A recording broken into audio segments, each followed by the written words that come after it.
Hello दोस्तों, आज ही हमारी इंग्लिश ग्रामर सीरीज़ का थर्ड वीडियो। जो मैंने फर्स्ट वीडियो डाला था वो था सेंटेंस के ऊपर और मेरा सेकंड वीडियो था नाउन के ऊपर।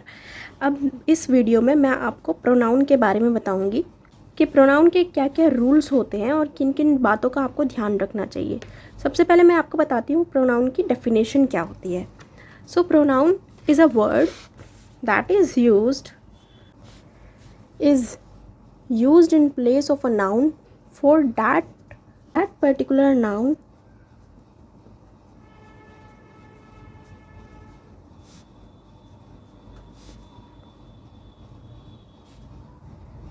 to check its repetition।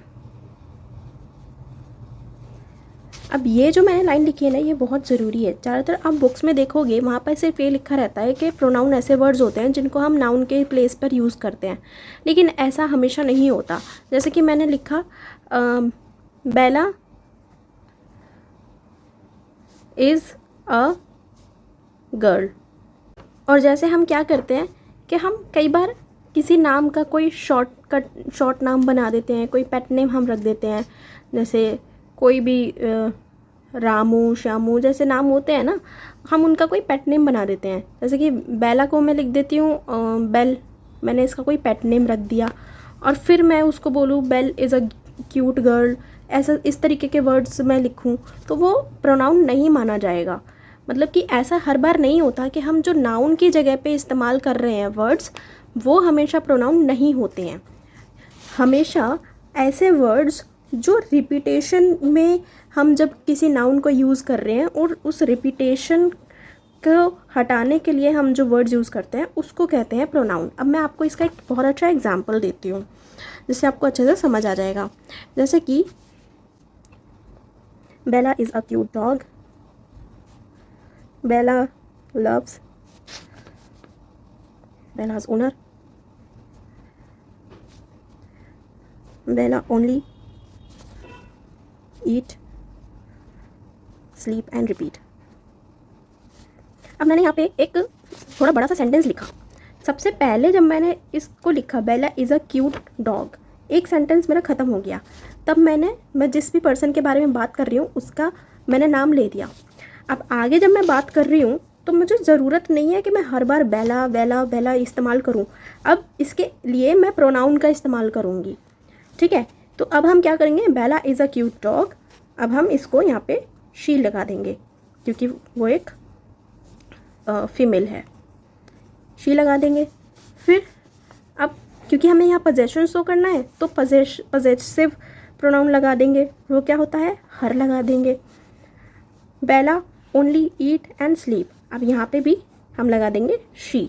तो ये जो है ना, शी और हर, ये सारे होते हैं प्रोनाउन जो हम नाउन की रिपीटेशन को हटाने के लिए वर्ड्स यूज़ करते हैं, उनको कहते हैं प्रोनाउन, ठीक है। तो आपको समझ आ गया होगा। अब प्रोनाउन के ना कुछ 9 टाइप्स होते हैं जो कि हमें करने की ज़रूरत नहीं है, हमें सिर्फ रूल्स की ज़रूरत है। तो मैं आपको रूल्स ही बताती हूँ जो मैंने रूल्स करे थे, मैंने टाइप्स नहीं पढ़े थे। अगर आपको पढ़ना है तो आप पढ़ सकते हो, लेकिन मैं अभी आपको सिर्फ और सिर्फ रूल्स बता रही हूँ। तो ये मेरे कुछ पहले के बने नोट्स हैं, जैसे आप देख सकते हो यहाँ है I, we, you, he, she, they, it. ये हमारे ऐसे वर्ड्स हैं जो हम नाउन की प्लेस पे यूज़ कर सकते हैं। अब यहाँ पे मैंने फर्स्ट, सेकंड और थर्ड इसलिए लिखा हुआ है क्योंकि आई और वी जो है वो फर्स्ट पर्सन प्रोनाउन है, जो यू है वो सेकंड पर्सन प्रोनाउन है, और he, she, they, it third person pronoun है। तो ये हमें कैसे पता चलेगा, तो इसके लिए हम ऐसा करते हैं कि जो बोल रहा होता है, मतलब जो पर्सन बोल रहा है उसके लिए हम यूज़ करेंगे फर्स्ट पर्सन प्रोनाउन आई और वी। जो पर्सन सुन रहा है हम उसको बोलेंगे सेकंड पर्सन प्रोनाउन, मतलब कि हम उसके लिए यू इस्तेमाल करेंगे, और जो बाकी के लोग होते हैं उनके लिए हम ही, शी, दे, इट इस्तेमाल करते हैं, तो वो हो जाता है थर्ड पर्सन प्रोनाउन। अब मैंने अपने नोट्स में तो मतलब ऐसे ही लिख रखा है, लेकिन आप जब अपने नोट्स बनाओ तो इसको रूल नंबर 1 करके डाल लेना ताकि आपको फ्यूचर में दिक्कत ना हो, ठीक है। तो पहला जो रूल है वो है अगर किसी भी सेंटेंस में मोर देन 1 पर्सनल प्रोनाउन है, मोर देन 1 पर्सनल प्रोनाउन हम इनकी बात कर रहे हैं। अगर एक ही सेंटेंस में ये सारे मोर देन 1 पर्सन, मतलब कि आई के साथ हमारे को यू भी दिख रहा है और ही भी दिख रहा है, तो हम उनके लिए ये वाले रूल्स लगाएंगे। और हमें यहाँ पे ये ध्यान देना होगा कि वो सिंगुलर पर्सनल प्रोनाउन की बात कर रहे हैं। मतलब कि सिंगुलर पर्सनल प्रोनाउन कौन कौन से होते हैं, इसमें हम वी और दे को हटा देंगे और ये क्योंकि होते हैं प्लूरल पर्सनल प्रोनाउन, और हम इनको लेंगे बस आई, यू, ही, शी और इट। इन सब के लिए ये वाला रूल लगता है।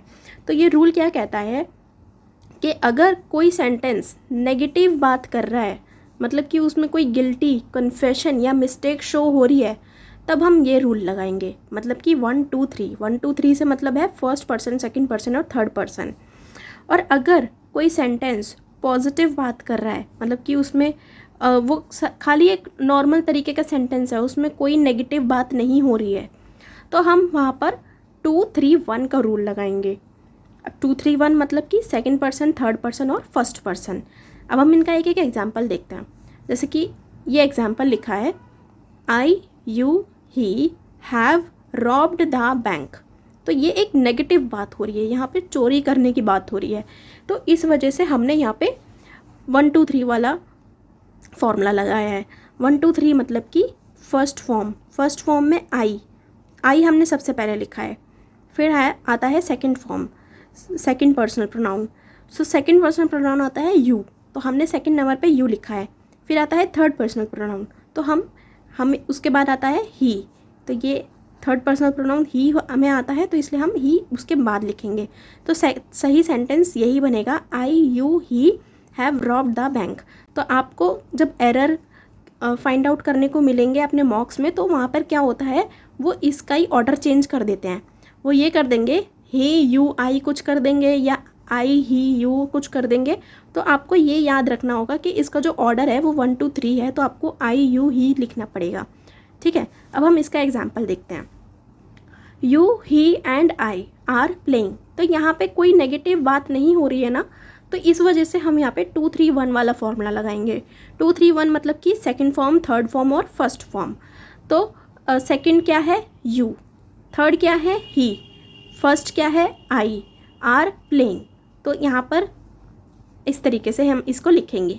अब इसमें हमें ये चीज़ का और ध्यान रखना पड़ेगा कि जब भी कोई सेंटेंस हम इस तरीके से लिखेंगे जिसमें एक से ज़्यादा पर्सनल प्रोनाउन का इस्तेमाल हो रहा होगा, वहाँ पर हम हमेशा प्लूरल वर्ब लगाएंगे। जैसे कि आप इस एग्जाम्पल में देख सकते हो, you, he and I R playing, तो ये प्लूरल वर्ब है ना। आप इस एग्जाम्पल में भी देख सकते हो, आई, यू एंड ही, यहाँ पे भी हैव लिखा है, तो ये भी प्लूरल वर्ब है ना। तो जिस भी सेंटेंस में एक से ज़्यादा पर्सनल प्रोनाउन इस्तेमाल हो रहे होंगे, वहाँ पे हम प्लूरल वर्ब का इस्तेमाल करेंगे। ओके, इसके बाद आता है प्लूरल पर्सनल प्रोनाउन का फॉर्मूला। प्लूरल पर्सनल प्रोनाउन, तो ये मेरा इस वाले नोट्स में नहीं लिखा, मैं इसको आपको अलग से लिख के बता रही हूँ। ये हमने बात करी सिंगुलर पर्सनल प्रोनाउन के बारे में। अब बात कर रहे हैं प्लूरल पर्सनल प्रोनाउन के बारे में। मतलब कि जो यहाँ पे हमने वी और दे को छोड़ दिया था, अब हम इसमें वी और दे को इस्तेमाल कर सकते हैं, क्योंकि यहाँ पे हम प्लूरल की बात कर रहे हैं।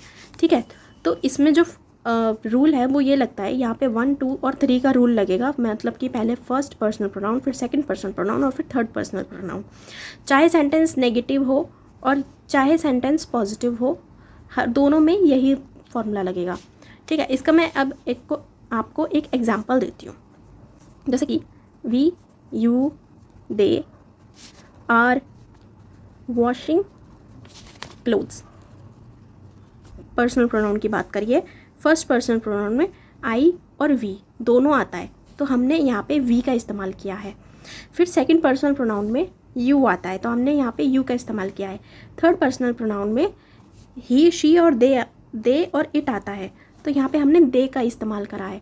तो ये सेंटेंस एकदम सही है। और ये क्लोथ्स वाला आपको मैंने पिछली बार बताया था ना, पिछले वीडियो में, कि जो कपड़े हम पहनते हैं उनको हम क्लोथ्स बोलते हैं, और जो कपड़े हम नहीं पहनते, मतलब कि जो फटे पुटे कपड़े होते हैं, उनको हम क्लॉथ बोलते हैं। ठीक है, अब इसके बाद आपको ये देखना है कि प्रोनाउन के ना कुछ केसेस होते हैं। वो केसेस इस तरीके के होते हैं, सब्जेक्टिव, ऑब्जेक्टिव और पजेसिव केस। मतलब कि हम जब प्रोनाउन को एज अ सब्जेक्ट इस्तेमाल कर रहे हों, तब हम इन चीज़ों को, मतलब कि इन वर्ड्स को इस्तेमाल करेंगे। जब हम प्रोनाउन को एज अ ऑब्जेक्टिव यूज़ कर रहे हों, मतलब कि वो सेंटेंस में ऑब्जेक्ट होता है तब हम इन वर्ड्स का इस्तेमाल करेंगे। तो आप इस पूरी टेबल को अपने नोट्स में बना सकते हो, तो आपको ये हेल्प करेगा। ठीक है, अब इसमें नीचे मैंने ये कुछ लिख रखे हैं, मैं आपको अभी बता देती हूँ, लेकिन आप इनको ना हर एक जो भी मैं बताऊँगी सबको एक रूल नंबर 2, 3, 4 ऐसे करके लिखना। ये तो मैंने इसी तरीके से लिख रखे हैं, आप लिख लो या तो ऐसे ही, या फिर आप रूल का नंबर डाल के आप लिख सकते हो। ठीक है, सबसे पहले इसको देखते हैं। ये जितने भी पॉजेसिव केसेस वाले प्रोनाउन है ना, इनमें हम कभी भी अपोस्ट्रोफी नहीं लगा सकते। अगर अपोस्ट्रोफी लग रही है तो वहाँ पे वो सेंटेंस गलत लिखा है। तो आप एक रूल तो ये हो गया। अब ये जितने भी ऑब्जेक्टिव केस वाले प्रोनाउन है ना, ये कभी भी सेंटेंस के स्टार्ट में नहीं आते। आप कभी भी जो ऑब्जेक्ट होता है वो कभी सेंटेंस के स्टार्ट में देखते हो नहीं ना, तो इसीलिए जो ऑब्जेक्टिव केस वाले प्रोनाउन हैं हम उनको भी सेंटेंस के स्टार्टिंग में कभी नहीं लिख सकते। एक रूल ये है। फिर नेक्स्ट रूल ये है कि बिटवीन के बाद हम हमेशा ऑब्जेक्टिव केस का इस्तेमाल करते हैं। तो इसको आप अभी मत लिखो, ये मैं आपको आगे अभी बताऊंगी और अच्छे से। तो लेकिन आप याद रखो कि बिटवीन के बाद हम हमेशा ऑब्जेक्टिव केस का इस्तेमाल करते हैं। और रिफ्लेक्सिव प्रोनाउन वो वाले प्रोनाउन होते हैं जिन वर्ड्स के पीछे सेल्फ लिखा रहता है। Myself, yourself, themself, ourself, इस तरीके के जो वर्ड्स होते हैं ना, हम उन वर्ड्स से कभी भी सेंटेंस को स्टार्ट नहीं कर सकते। तो रिफ्लेक्सिव प्रोनाउन वाले वर्ड्स कौन कौन से होते हैं यहाँ मैं आपको बताऊंगी। तो आप बस अभी यहाँ पर ये लिख सकते हो और थोड़ा सा गैप रख देना ताकि आप उसमें फिर ये भी लिख सको। अभी मैं आपको इसके बारे में बताती हूँ। तो नेक्स्ट रूल ये है कि जब भी आप इस तरीके के वर्ड्स देखो ना, इट्स, इट इज़, मतलब कि इट के बाद इज़ या फिर वॉज, डैट अपोस्ट्रोफी लगा के एस लिखा है, मतलब कि यहाँ पे लिखा है डैट इज़, फिर दैट्स इज़ या फिर दैट्स वॉज लिखा हो, दिस इज़ लिखा हो या फिर दिस वॉज लिखा हो। तो आपको तो पता ही होगा ना ये टू बी फॉर्म वाले वर्ड्स कौन से होते हैं, इज़, एम, आर, वॉज, वर, ये जितने भी वर्ड्स होते हैं, मतलब कि रूल ये है कि टू बी फॉर्म वाले वर्ड्स के पीछे हम हमेशा सब्जेक्टिव केस का प्रोनाउन इस्तेमाल करेंगे। It's, I, who, is, cute या फिर ब्यूटीफुल, वॉट एवर आप जो भी लिखना चाहते हो आप लिख सकते हो। ठीक है, तो यहाँ पे हम देख रहे हैं हमने लिखा इट्स, मतलब कि इट इज़ लिखा है, ये टू बी फॉर्म वाली वर्ड्स हैं ये, तो इस वजह से हमने यहाँ पे आई का इस्तेमाल किया है। मतलब कि यहाँ पे हमने सब्जेक्टिव केस का इस्तेमाल किया है। सब्जेक्टिव केस में आई आएगा। कई बार हम इस तरीके से लिख देते हैं, it's me who is what ever, तो ये गलत हो जाता है। आपको क्वेश्चन में जब भी इसका एरर दिया जाएगा उसमें यहाँ पे ऑब्जेक्टिव केस वाला ही लिख के दिया जाएगा। तो आपको ध्यान रखना है, आप वहाँ पे इट्स के बाद या इट इज़ के बाद, दैट इज़ के बाद, या जितने भी टू बी फॉर्म वाले वर्ड्स होते हैं उनके बाद आप कभी भी ऑब्जेक्टिव केस प्रोनाउन नहीं इस्तेमाल करेंगे। आप हमेशा सब्जेक्टिव केस ऑफ प्रोनाउन इस्तेमाल करेंगे। ठीक है, अब मैं आपको इसका एक और एग्जाम्पल दे देती हूँ ताकि आपको और अच्छे से समझ में आ जाए। That's, he who must win। Okay, तो यहाँ पर भी ये लिखा है that's he who must win। तो यहाँ पे आप देख रहे हो ना, ही जो है वो सब्जेक्टिव केस ऑफ प्रोनाउन में यूज़ हो रहा है। और जब भी आपको एरर में दिया जाएगा वहाँ पे ही की जगह हिम लिखा जाएगा, तो आपको वहाँ पे सतर्क रहना पड़ेगा। वहाँ पे आपका ही नहीं आएगा, हिम नहीं आएगा, ही आएगा।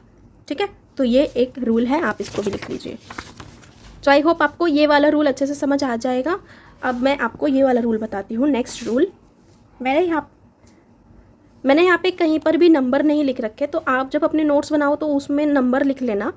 ठीक है, तो यहाँ पे है यूज़ ऑफ डैट। हम डैट का किस तरीके से इस्तेमाल करते हैं। डैट आपको पता है ना, डैट भी एक प्रोनाउन है या डिमॉन्स्ट्रेटिव प्रोनाउन होते हैं। डिमॉन्स्ट्रेटिव प्रोनाउन वो होते हैं जिनको हम डिनोट करने के लिए इस्तेमाल करते हैं, जैसे डैट, दोज, उस तरीके के प्रोनाउन जो होते हैं उसके लिए। तो ज़्यादातर हमारे एग्जाम में डैट का रूल आता है और ये बहुत ज़रूरी है। मैंने कई बार अपने मॉक्स में भी देखा है और एक दो बार शायद मैंने एक्चुअल एग्ज़ाम में भी देखा है, तो आप इसको याद कर लेना। तो डैट को हम हमेशा कई बार जो है विच की जगह पे इस्तेमाल करते हैं। तो यहाँ आप ये लिखा देख रहे हो ना, कुछ वर्ड्स लिखे हैं, everyone, everything, superlative degree. Superlative degree वो होते हैं जो द मोस्ट करके लिखे कुछ होते हैं ना वर्ड्स, जो सुपरलेटिव डिग्री में होते हैं। वो वाले वर्ड्स होते हैं सुपरलेटिव डिग्री में। फिर है ऑल, द, सेम, नन और एनी। ये जो भी वर्ड्स हैं ये ही ज़्यादातर एग्ज़ाम में आते हैं और ये ही आते हैं, इनके अलावा और कोई नहीं आते हैं। आपको ये याद करने पड़ेंगे और इन वर्ड्स के बाद आपको हमेशा डैट का इस्तेमाल करना है, विच। और आप ये भी देख सकते हो कि विच और डैट दोनों ही नॉन लिविंग थिंग के लिए भी इस्तेमाल हो सकते हैं।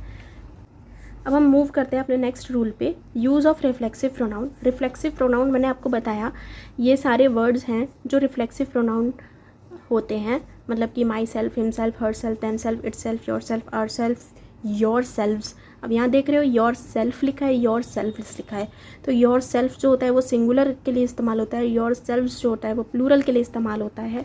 अब इसका जो रूल है वो ये है कि जो रिफ्लेक्सिव प्रोनाउन है वो हमेशा इन वर्ब के बाद लिखे जाएगा।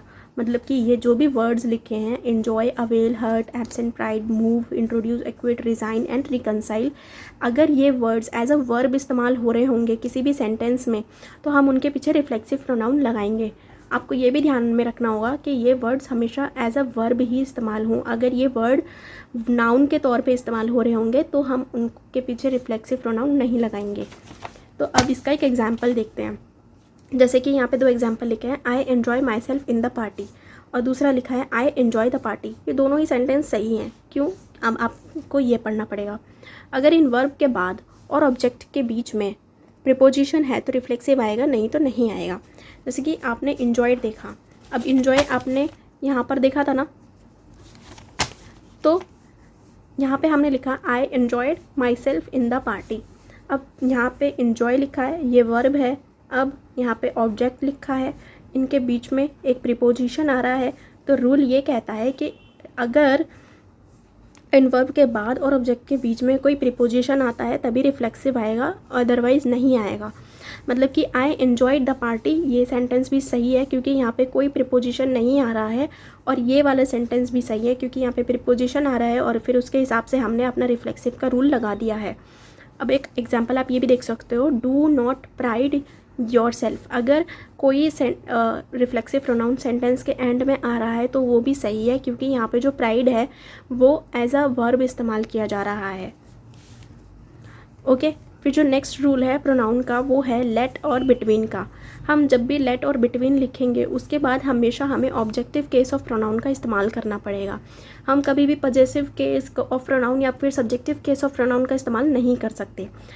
जैसे कि एग्जाम्पल है let him do this work. अब यहाँ पे हम let he do this work नहीं लिख सकते, हमें let him do this work ही लिखना पड़ेगा क्योंकि यहाँ लेट आ रहा है और लेट के बाद हमें ऑब्जेक्टिव केस ऑफ प्रोनाउन इस्तेमाल करना है। नेक्स्ट हम एग्जाम्पल लेते हैं बिटवीन यू एंड मी। हमने यहाँ पे बिटवीन यू लिखा और उसके बाद यू एंड मी लिखा है, मतलब कि हम यहाँ पे ऑब्जेक्टिव केस ऑफ प्रोनाउन इस्तेमाल कर रहे हैं। यू एंड मी दोनों ही ऑब्जेक्टिव केस ऑफ प्रोनाउन है, ये सब्जेक्टिव या पजेसिव नहीं है। अब है let me enter the class. Let me भी एक जो है वो ऑब्जेक्टिव केस ऑफ प्रोनाउन है, इसलिए ये सेंटेंस भी सही है। तो आप इसका ध्यान रखेंगे, लेट और बिटवीन के बाद हमेशा आप ऑब्जेक्टिव केस ऑफ प्रोनाउन का ही इस्तेमाल करेंगे। अब यहाँ पे आप एक रूल और देख सकते हैं, जैसे वर्ड्स जो पजेसिव केस ऑफ प्रोनाउन में इस्तेमाल किए जाते हैं, जैसे कि mine, yours, hers, theirs, ours etcetera, ये वाले जो वर्ड्स होते हैं do not use after words like separation, leave, excuse, mention, report, pardon, sight और फेवर। एग्जाम्पल आप देख सकते हो, शी नीड्स योर फेवर। अब यहाँ पे फेवर लिखा है ना, तो इसके साथ हम योर नहीं लगाएंगे। योर जो है वो पजेसिव केस ऑफ प्रोनाउन है। अगर हमें इस सेंटेंस को सही बनाना है तो हम इसमें लिखेंगे she needs favour from you. जो है वो प्रीपोजिशन का है, तो इसमें क्या है कि जब भी प्रीपोजिशन के बाद या तो नाउन आएगा या प्रोनाउन आएगा या फिर वर्ब की आईएनजी फॉर्म आएगी।